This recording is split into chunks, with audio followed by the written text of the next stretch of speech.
Hello everyone and welcome back to my YouTube channel. आज हम एक बहुत इंटरेस्टिंग टॉपिक के बारे में बात करने वाले हैं जो कि है इंग्लिश कम्युनिकेशन। आज हमारे साथ एमबीए के एक स्टूडेंट है जो खुद एमबीए कर रहे हैं। और आज हम उनसे जानेंगे कि कैसे इंग्लिश एक बहुत इंपॉर्टेंट रोल प्ले करता है एमबीए स्टडीज में भी और करियर ग्रोथ में भी।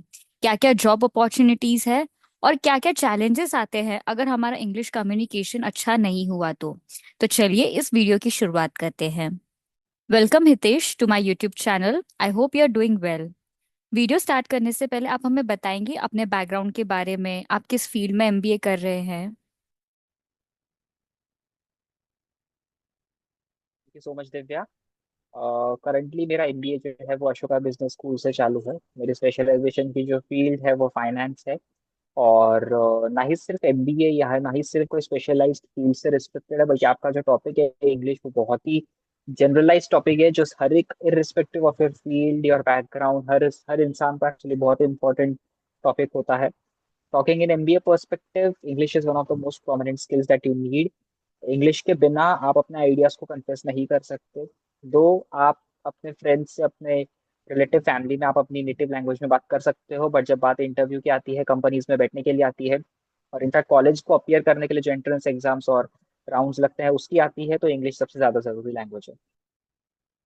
तो हितेश, जैसे कि आपने बताया फाइनेंस में एमबीए कर रहे हैं, तो आप बता सकते हैं कि जब आप जॉब इंटरव्यूज देने जाते हैं या जब कंपनी आती है प्लेसमेंट्स के लिए, तो जब जीडी वगैरह राउंड होता है, ग्रुप डिस्कशन राउंड होता है, इंटरव्यू लिया जाता है, पर्सनल इंटरव्यू, तो इंग्लिश कितना इंपॉर्टेंट पार्ट प्ले करता है उस चीज में या उस इंटरव्यू में उस कंपनी का रोल पाने के लिए।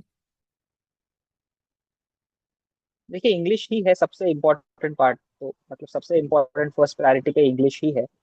क्योंकि आपको कोई भी क्वेश्चंस इंटरव्यू में या कोई भी चीज अगर आपको पूछी जाती है तो वो तो डिपेंड करता है कि आपके माइंड में उसके ऊपर कितने पॉइंट्स है, कितनी नॉलेज है।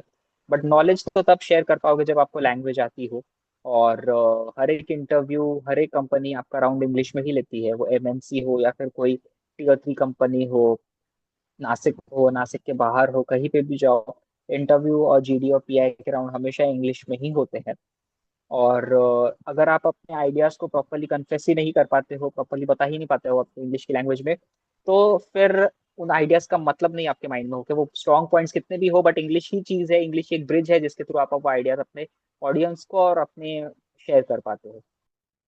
तो हितेश, आप बताएंगे इंटरव्यूज के अलावा जब आप एमबीए की पढ़ाई भी कर रहे हैं तो हमें बहुत सारे एक्टिविटीज करने होते हैं, जैसे कि ग्रुप प्रेजेंटेशंस करने होते हैं, वॉलंटियरिंग करनी होती है, हमें एग्जाम्स देने पड़ते हैं। तो उस चीज के लिए जो एक्स्ट्रा करिकुलर एक्टिविटीज होती है एमबीए की पढ़ाई के दौरान, केस स्टडीज होते हैं बहुत सारे, तो उसमें इंग्लिश कितना इंपॉर्टेंट पार्ट प्ले करता है। देखिए, उस चीज में भी इंग्लिश बहुत जरूरी होता है, क्योंकि ग्रुप प्रेजेंटेशंस और कॉलेज में बहुत सारी एक्टिविटीज जो होती है उसमें भी कहीं ना कहीं आपको अपने ऑडियंस के सामने, अपने कलीग्स के सामने, अपने टीममेट्स, अपने जो भी फ्रेंड्स है उनके साथ काम करना पड़ता है। तो जब आप काम करते हो तब आप अगेन जब प्लानिंग करते हो, बैक स्टेज की जब बात आती है, तो बैक स्टेज पे हर एक चीज आप अपनी नेटिव लैंग्वेज में करते हो। बट बैक स्टेज तो वो होता है जो सिर्फ आपको दिखता है, जब आप प्रेजेंट करते हो, जो आपको ऑडियंस को दिखाना है, जो आपने पूरी तैयारी की है, वो अगेन आपको इंग्लिश में ही शेयर करना है। तो बैक स्टेज के जो रोल्स होते हैं एक्टिविटीज में या ग्रुप प्रेजेंटेशंस में, बैक स्टेज के जो भी रोल्स होते हैं, इवन इन जॉब भी जब आप कोई भी काम बैक स्टेज पे करते हो, जिसको बोलते हैं कि क्लर्क लेवल का जॉब अगर होता है, तो वो उसके लिए इंग्लिश रिक्वायर नहीं है। बट अगर आपका ड्रीम है कोई अच्छी पोस्ट पे सेटल होना, बोर्ड मीटिंग्स में बैठना, लोगों के साथ उठना बैठना, और ये सब चीजें अपने आइडियाज को फ्रंट एंड पे आके शेयर करना, तो उसके लिए इंग्लिश बहुत जरूरी है। सेम कॉलेज की एक्टिविटीज वगैरह में भी होता है। जब हम प्लान करते हैं, डिस्कस करते हैं, तो अगेन इनफैक्ट बहुत ग्रुप में बात करते टाइम हिंदी या फिर अपनी नेटिव लैंग्वेज चलती है। बट जब प्रैक्टिस करते हैं और जब वहाँ के एक्चुअली बोलने की बारी आती है, तो इंग्लिश ही सबसे ज्यादा। तो हितेश, आप बताएंगे कि इंग्लिश हम कैसे इम्प्रूव कर सकते हैं, हमें क्या क्या टिप्स फॉलो करनी चाहिए अगर हमें हमारा वोकैबुलरी और इंग्लिश कम्युनिकेशन अच्छा करना हो तो। देखिए, इंग्लिश में तीन, एक तो ये है, एक तो वर्बल जो आप बोलते हो, एक रिटन है, और एक अंडरस्टैंडिंग इंग्लिश भी बहुत इंपॉर्टेंट है, क्योंकि सामने वाले का पॉइंट आप समझ ही नहीं सकते हो तो फिर आप उस पर रिप्लाई कैसे कर पाओगे। तो प्रॉब्लम वो है, भले आपका लैंग्वेज कितनी अच्छी भी तरीके से आती हो। तो अगर रही बात वर्बल इंग्लिश इंप्रूव करने की, तो मेरे हिसाब से तो सबसे बेस्ट चीज जो होता है वो लिखना, सुनना और जो है प्रैक्टिस करना, बोलना, ये तीन चीजें सबसे इंपॉर्टेंट है, listening, writing and speaking English में। आप रही बात लिसनिंग की, हो सकती है तो you can listen to English web series और इंग्लिश मूवीज वगैरह। उसमें आप सबटाइटल्स से भी शुरुआत कर सकते हो, जिससे आपको काफी मदद होगी स्टार्टिंग स्टार्टिंग में। बाद में जैसे जैसे आपका माइंड कैच करना चालू करेगा, वैसे वैसे आप चीजों को बेहतर बना पाओगे। लिखने की बात है तो जरूरी नहीं है कि आप कोई प्रॉपर बहुत नॉवेल या फिर कोई प्रॉपर बुक जैसा लिखो। पूरे दिन में आपके माइंड में जो भी थॉट्स आता है, आपको एक बार आप उनको अपनी डायरीज पे, अपने जर्नल्स में उतार सकते हो इंग्लिश में। ट्राई कर सकते हो खुद के सेंटेंसेस, वर्ड्स फ्रेम करना, कोई ऐसा वर्ड जिसके सब्स्टिट्यूट आपको चाहिए तो वो आप गूगल पर सर्च कर सकते हो। और रही बात बोलने की, तो मेरे हिसाब से सबसे बेस्ट तरीका है मिरर के सामने बोलना, जब खुद के साथ सेल्फ एक टॉक जो होता है, क्योंकि उसमें आपको समझता है कि सिर्फ इंग्लिश जो वर्बल लैंग्वेज अपन यूज कर रहे हैं उस पर ही नहीं, लेकिन जो नॉन वर्बल लैंग्वेज है, जो हमारी बॉडी लैंग्वेज है, गेस्टर्स है, एक्शंस है, उसमें भी कहाँ कहाँ अपन इंप्रूवमेंट ला सकते हैं, वो मिरर के थ्रू अपन को समझ में आता है। और उसी से अपन हैबिट डला सकते हैं, क्योंकि एक्सप्रेशन, बॉडी लैंग्वेज और नॉन वर्बल भी उतना ही इंपॉर्टेंट है जितना वर्बल है। तो ये तीन तरीके हैं ये तीन चीजों को इम्प्रूव करने के लिए। तो हितेश, जैसे कि आप खुद एक कॉलेज स्टूडेंट है, अभी आप पढ़ ही रहे हैं, तो आप बताएंगे कि आपने क्या क्या चैलेंजेस देखे अगर इंग्लिश हमारा वीक हो तो, और क्या क्या एडवांटेजेस होते हैं, बेनिफिट्स होते हैं अगर हमारा इंग्लिश कम्युनिकेशन काफी अच्छा हो दूसरों से। तो आप उस बारे में कुछ बता पाएंगे? देखो, अगर आपकी इंग्लिश लैंग्वेज अच्छी है, if you can talk English really well, तो आपको कॉलेज में बहुत अपॉर्चुनिटीज एक्स्ट्रा मिलती है एज कम्पेयर टू दोस्त जिनकी इंग्लिश का प्रॉब्लम है।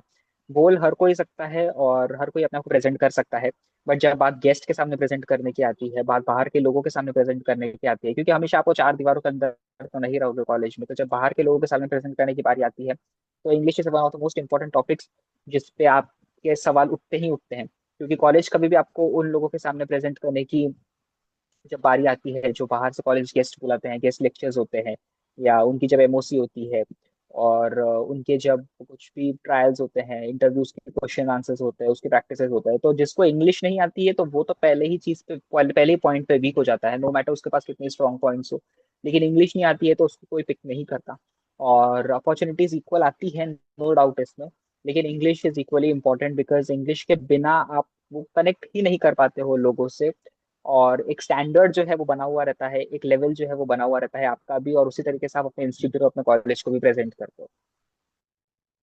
तो हितेश, लास्ट क्वेश्चन मैं जो आपसे पूछना चाहूंगी कि आप जो कॉलेज स्टूडेंट्स हैं जो ये वीडियो देख रहे हैं, जो आपकी तरह पढ़ रहे हैं, और आप भी अभी पढ़ ही रहे हैं, अभी लाइफ आगे बहुत बाकी है, बहुत अपॉर्चुनिटीज बाकी है, तो आप क्या बताना चाहेंगे कि कम्युनिकेशन कैसे इंपॉर्टेंट है, सॉफ्ट स्किल्स क्यों इंपॉर्टेंस रखते हैं, और क्या वो बेसिक टिप्स है जो फॉलो करने चाहिए कि वोकैबुलरी कैसे इम्प्रूव करे, वर्ड्स कैसे इम्प्रूव किया जाए, जो हमारे इंटरव्यूज में भी आजकल जो जो क्वेश्चंस पूछते हैं, उसके रिगार्डिंग आप क्या बताना चाहेंगे? जो लास्ट मेरा क्वेश्चन होगा वो आपसे यही होगा, ताकि जो भी कॉलेज स्टूडेंट्स ये वीडियो देख रहे हैं उन्हें भी थोड़ा इंस्पिरेशन मिले और थोड़ा गाइडेंस मिले।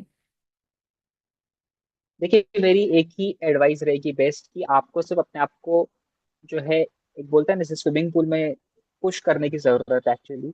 इंग्लिश एक ऐसी चीज है जो स्विमिंग से कंपेयर कर सकते हो, नो मैटर आप बोर्ड पे कितना ही सीख लो, नो मैटर आप थियोरी कितना ही लर्न कर लो, बट स्विमिंग जब तक स्विमिंग पूल में जाके नहीं आती, जब तक वो हाथ पैर नहीं हिलाते, वो गलतियां नहीं करते, तब तक वो कॉन्फिडेंस नहीं गेन होता है। इंग्लिश की भी वैसी ही बात है। लैंग्वेज कोई भी हो, अगर कॉन्फिडेंटली बोलते हो तो इनफैक्ट जो आपकी गलतियां भी छोटी मोटी उसमें होती है वो भी छुप जाती है। और अगर कॉन्फिडेंस नहीं है तो कोई चीज आप सही भी बोल रहे हो तो भी सामने वाले को ऐसे लगता है कि वो दम नहीं है। तो सबसे पहली पॉइंट तो मेरा यही रहेगा कि कॉन्फिडेंस बिल्ड करना इक्वली इंपॉर्टेंट है, language goes hand in hand.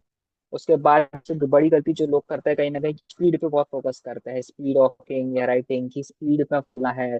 दे उनका से लगता है कि अगर फास्ट इंग्लिश बोले तो बहुत फैंसी लगता है, बट द थिंग इसकी फास्ट इंग्लिश जो होती है वो टू एज स्वॉर्ड्स होती है, बिकॉज वो उतनी ही जल्दी आपको प्रॉब्लम भी दे सकती है अगर आप गलत बोल रहे हो। फास्ट अगर सामने वाले को समझ में भी नहीं आ रही है तो वहाँ पे भी कहीं ना कहीं इशू होता है। थर्ड चीज जो मेरे हिसाब से कहीं ना कहीं गलती होती है, वो लोग एक्सेंट पे फोकस करते हैं कि हमें ब्रिटिश एक्सेंट, अमेरिकन एक्सेंट पे ज्यादा फोकस करना है। तो वो मेरे हिसाब से नहीं होना चाहिए। खुद का जो एक्सेंट है उसी में बात करके, जिस चीज में अपन कंफर्टेबल है उसी में रह के अपने को वो लैंग्वेज सीखनी चाहिए। कॉन्फिडेंस, प्रॉपर एक्सेंट और स्पीड, अगर इन तीन चीजों पे ध्यान दिया तो ऑफकोर्स एक अच्छा कॉम्बिनेशन होता ही है। और यही है लास्ट पॉइंट, कि आपको पुश करने की जरूरत है अपने आप को, हर एक एक्टिविटी में, हर एक चीज में, हर एक अपॉर्चुनिटी को ग्रैब करने की जरूरत है। सामने कौन है, कितना बड़ा स्टेज है, या कितना क्या लेवल की अपॉर्चुनिटी है, वो ना देख के you just have to push yourself. और अगर आप उससे अच्छा कर पा रहे हो तो अच्छा ही कर पा रहे हो, अगर बुरा तो कुछ होता नहीं है, या तो अच्छा हो सकता है या तो कोई सीख मिले। Okay, thank you so much Hitesh, आज आपने हमें ये टिप्स दिए, बताया कि इंग्लिश कैसे इम्पोर्टेंट है। आई होप हमारे व्यूअर्स को आज का ये सेशन पसंद आया होगा, और आज हमने जाना कि कैसे कॉलेज स्टूडेंट ने हमें बताया कि फर्दर स्टडीज में भी इंग्लिश बहुत इंपॉर्टेंट है, चाहे आपको इंटरव्यूज देने हो, प्रेजेंटेशंस देने हो, नेटवर्किंग करनी हो, इंग्लिश कम्युनिकेशन बहुत इंपॉर्टेंट है, तो इसलिए अपनी इंग्लिश स्किल्स पे काम करना बहुत ज़रूरी है। Thank you so much for joining this session, and thank you so much everyone for watching this. Take care and मिलते हैं next video में. Thank you. Bye.